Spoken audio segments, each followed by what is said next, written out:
What's the backstory with Carlos Hardy? Yeah. Hello and welcome to What is the Backstory? Thank you so much for joining me and clicking that link. Please subscribe right now if you have an opportunity. Let's get started. Today's topic in the writer's room, of course, we're going to be tackling the Ellen DeGeneres show and things that are happening at that show right now. But before we get into our writer's room, let's talk specifically about what's happening with Ellen. Okay, so we all know who Ellen DeGeneres is. She is what we call the Queen of Nice. Her staff labeled her the Queen of Nice years ago because she loves to give away items or prizes and merchandise on her show, which is ironically enough sponsored, but still she gives it away. And she seems to have a enduring attitude and personality, enriched with comedy. So that's why people really like her. She seems to have done no wrong. She was the first gay woman to come out publicly in that setting on a nationally television show. So people looked at her as a pioneer of gay rights in United States. So she does have that going for her. But let's talk about what's been surrounding the fog that has been surrounding her show as of late. So of course, it all began when a few of her staff members that are out on her show were not paid during the quarantine or during the COVID shutdown. So they aired their grievance to a reporter, and it got national exposure. I don't know if this is true or not, but looking at what's been going on, it seems to have some type of truth to it. Unfortunately, it's unfortunate that things like that has to make national news in order for either the studio or the show to do something about, and that's usually how it happens. Someone airs or someone interviews with a reporter, then before you know it, everybody goes into their public relations fit. And that's what the show did. But that's not the only thing. There's been numerous guests and who have appeared on the show, whether they were celebrities or just people invited on, who said that she just wasn't a nice, welcoming host. They said that the staff members were not really great to them. There's also been allegations that some of the staff members on the show had used racially insensitive language or sexually misconduct has happened on the show. I believe it. I truly do, and I'm gonna give you specific reasons why I believe this. Now, for decades and decades in the music and entertainment industry, there's something called gatekeepers, and these gatekeepers they keep out any type of information that's going to either hinder the music industry, the television industry, the studios, production companies. They keep out any kind of salacious information that could hinder that project. And I don't see the Ellen DeGeneres show being any different. So people are usually kept quiet, unfortunately, in the industry.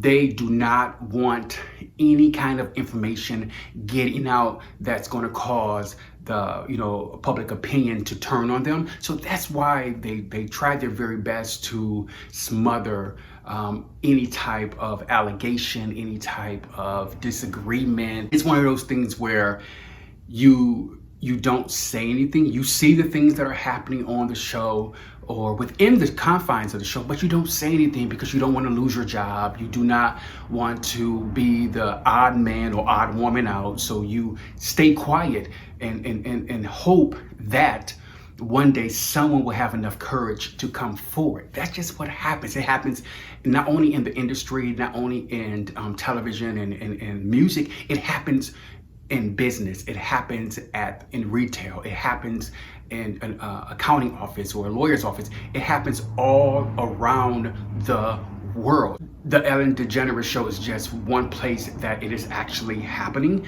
and finally there's a spotlight being placed on this situation. Now for years, there have been numerous amounts of celebrities who have had this appetite for power. And what I mean by that is that the yes men around them, whether it's producers, whether it's managers, whether it's agents, whether it's studio heads, they allow them to act a certain way. And I'll give you a certain example. In the allegations, they're saying that Ellen DeGeneres, that people around her are not allowed to look her Ellen in the eye. And I truly believe that. Another example is people are told to call Diana Ross Miss Ross. Like, you can't approach Diana Ross and call her Diana or anything. Like, you have to call her Miss Ross. And to me, it's like, lady, get over it. Like, they should be able to call you whatever they want to call you, especially if they're buying an album. As long as they're not calling you out your name, it's like, what's the point? Another example is William Shatner charging $100 to his fans. And I'm like, dude, what are you doing? Like, this behavior is just unsettling. This behavior is disgusting to me.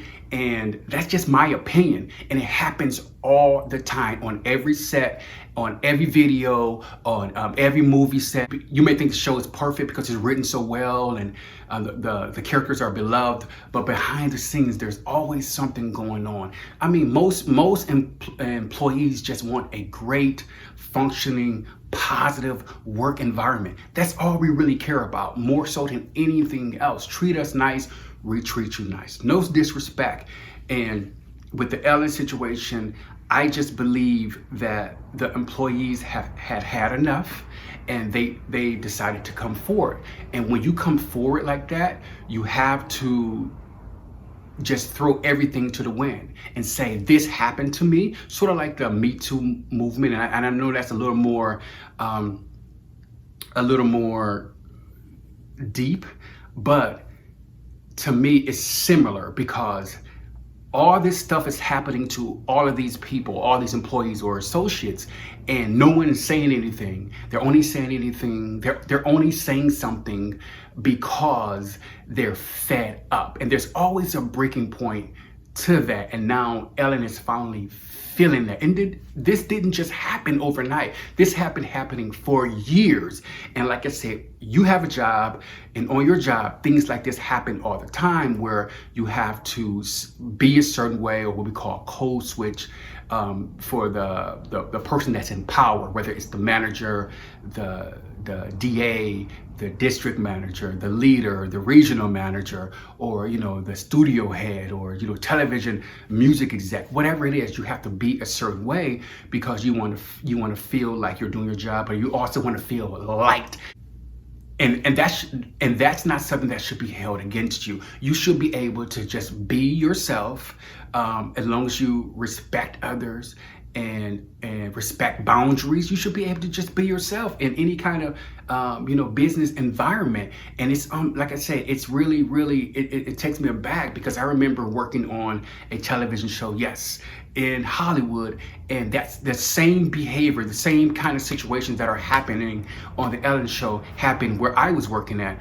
And for those of you that follow me, you know where I worked at, which show I worked on, and same thing. The writers were, crazy, throwing scripts, and I need this type of coffee, you need to do this, you need to do that.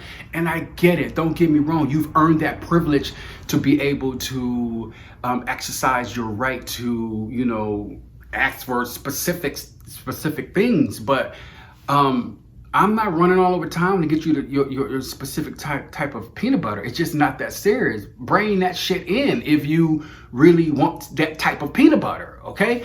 It's just not that serious. Like, pull it together. And I think the industry as a whole has allowed this behavior. So as you can see, it's going to continue to happen. There's going to be a rumbling, and it's going to happen from studios to, like I said, music to video. It's going to continue to happen until producers, showrunners understand that the star of that show, or the star of that, that talk show, or that career, that music career, they're just like everybody else, okay? You we give you respect, you give us respect. And that's all employees are wanting, more so than anything else. They don't want, I mean, great, you're a celebrity, you're a star, wonderful, but still treat people like you want to be treated. That's pretty much the nucleus of this story. I've always asked myself when things like this happen, sort of like the Me Too movement or the Black Lives Matter things that are happening, people are complicit because they say nothing and they see it happening over and over and over. In any of these situations, I know if people have seen producers on the Ellen Show treat, you know, the PAs or the interns or the low-level producer, junior producers, like, you know, trash or garbage, and they've said nothing because when they think in their minds, when you're in that space, everybody's dying to work on that show. So it keeps you at bay, it keeps you in your place. And for you at home that are watching, I say, dare to be brave, dare to tell the truth, dare to be able to express yourself in a way that's going to be positive, uplifting, but at the same time, speaking truth to power. To me, that's so important. I think really that's the moral of this Ellen DeGeneres story. I don't think she's a racist. I don't think she's a horrible person, but I think she does fall under the umbrella of industry officials, stars, celebrities, who tend to think that they are better or greater than, or have this sense of privilege about them, and others don't have it. I do believe that 100%, and there are so many of the people that you love, utterly love, that are exactly like that. I've seen them. Remember, I live in Los Angeles, so I've seen them, I've talked to them. Unknowing to them who I was, you know, I would speak to them and say certain things, and their response sometimes isn't as great, and that's fine. But I do want to say, when people show you who they are, you have to believe them, and I think that's where we go wrong. Is the celebrities say and do a certain thing and we don't believe them. We just think, oh, you know, she's having a bad day. But no, if it's constantly coming up over and over, then you have to know that there's something there. There's got to be something there. I hope for Ellen's sake that she goes within, she goes deep and pull back the layers of what got her to that place. Because in Hollywood, that attitude, that energy that I'm better than, that I'm bigger than, I can't be touched, is there. And it always takes a tragedy like what's happening on the Ellen Show for stars to turn within. And it shouldn't take all that. You should treat people with respect and love like you want to be treated. That's pretty much it. Like, come on, like we're all in this together. We all support you, so you have to support your staff, your team.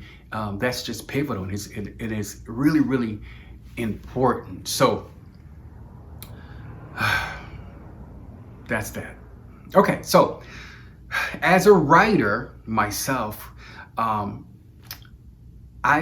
always writing what I deem as the backstory to the subject that we're talking about, which is the Ellen DeGeneres Show. And I wrote a scene of what I deemed happens on any given day on the Ellen Show. So we're going to go into the writer's room and we're going to check out what I wrote about the Ellen DeGeneres Show. And I hope you follow it and I hope you like it. Let's take a look. Rays of sunshine shoot through a large stained glass window, landing at the foot of Ellen's show producer, Brian Felix. Brian is a medium-sized man with squared glasses. He is the head executive for the Ellen Show. His overzealous and equally boisterous personality has been his calling card for decades. His blondish comb-over and bloated cheeks are a staple on the daytime show. A parade of festive employees roam up and down the hall preparing for the live taping. Brian reaches the end of the crowded hall before landing at a sign that reads, "No allowance." Each employee has made it their business to never cross into what they deem as the sacred hall. Without the appropriate credentials, walking beyond that point would cause immediate termination. Brian saunters beyond the forbidden hallway, landing at the single gray door at the end. He swings to notice that the hall is quiet and completely empty now. The rambunctious producer adjusts his glasses. He reads over his notes repeatedly before they're committed to his memory. He taps lightly on the door. The door abruptly shifts open and out walks Ellen DeGeneres. Her nose is immediately directed to the sky. Her blue eyes are carefully focused straight ahead. She marches up the hall with purpose. "You're late," she signals before wrapping her favorite teal scarf around her neck. Brian's first words are rushed and peppered with angst. "So, you'll interview Nicki Minaj in the first segment." Ellen slows her speed, stopping and turns to Brian. "My coffee? Where is it?" she barks, looking through the uncomfortable yet brilliant producer. Brian nervously hugs his clipboard tighter. "Ellen, the PA will have it for you at the entrance. Did you..." Ellen cuts him off mid-sentence. He cautiously takes a step back. She inhales, releasing an exaggerated sigh. "Black coffee, 2 sugars, metal straw, light brownish foam with no lid, at 103 degrees. Not 104, but 103, she says slowly. The nervous producer writes down her demands. His hands fumbles over his phone, knocking it to the floor. Ellen swings around to him, cutting her eyes in his direction. Her eyeballs roll with defiance. She's visibly annoyed at his floundering. Ellen doesn't speak another word before marching towards the studio. "Where is everybody, Brian?" Working." "Good," she says with a sinister smirk to match her prolonged strides up the vacant hall. They reach the entryway leading to a corridor with towering glass windows on both sides. Peeking from the glass, the pair notice the lively studio audience lining up outside. Suddenly, Ellen's shoulders relax. Her scarf softly dangles from her neck.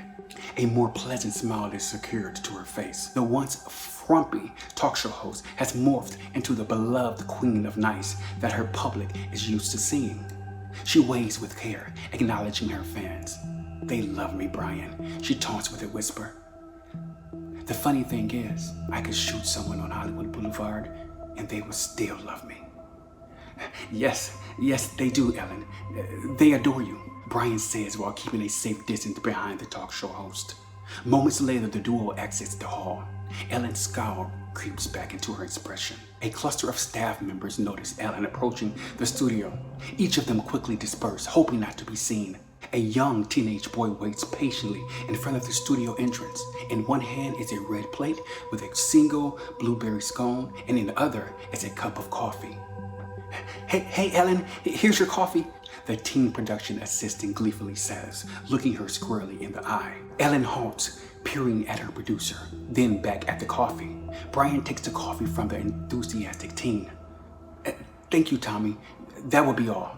Ellen wraps her palm around the lukewarm cup. "It's only 87 degrees, Brian.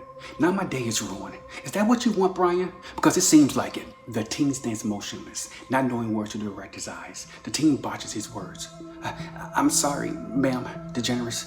Ellen, sorry." Ellen lobs the cup into a nearby trash can.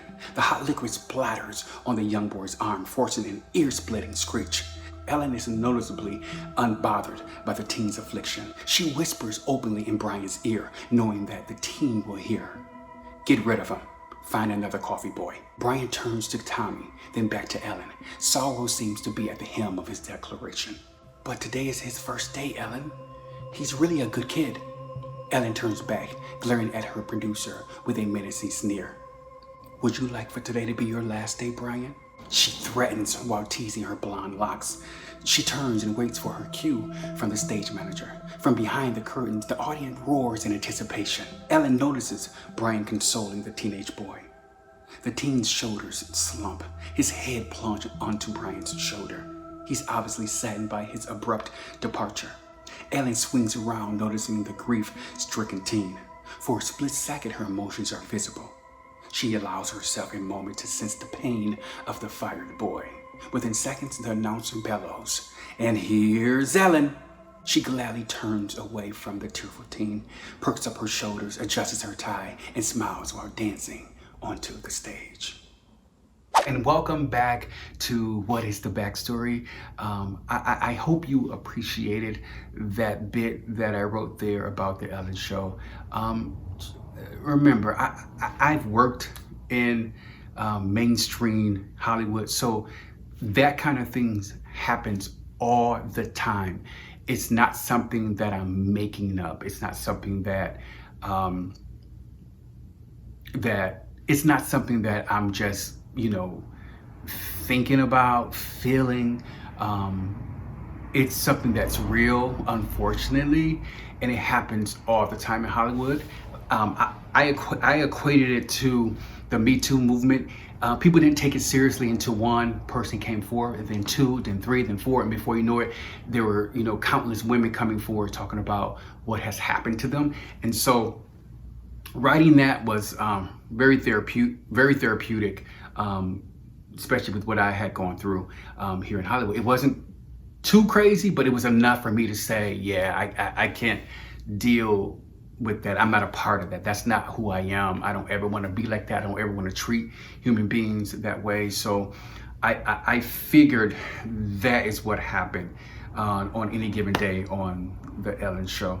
I hope she reflects profoundly internally and find that greatness that people latched onto in the beginning, because right now it's like, lady, pull it together. And for those of you that are coming for tips on writing, today's tip of the day: antagonist. When you're writing any type of literature, books, film, scripts, whatever you're writing, have a powerful antagonist. In that piece there in the writer's room, the antagonist there was Ellen. I always make people care about your antagonist by provoking emotion within them, by giving them a sense of motivation to their madness, because people tend to like characters that they kind of care about, or characters that emulate them. And in that piece, I think you kind of cared about Ellen a little bit, not a lot, just a little bit. So make sure, if you have an antagonist in any type of work that you're doing, that you give them a sense of humanity, but then you, of course, take them off the rails, because I like to take characters off the rails. It makes them less touchable. But that's just me. But you can do whatever you want. Thank you so much for watching What is the Backstory. I'll continue to write, because that's what I love to do. I'll continue to share my stories with you constantly. So make sure you subscribe and like and comment on the video. Let me know what you think. Until next time, thank you for watching. I am Carlos Hardy, and this is What is the Backstory. What's the backstory with Carlos Hardy? Yeah, yeah, yeah. Don't forget to subscribe.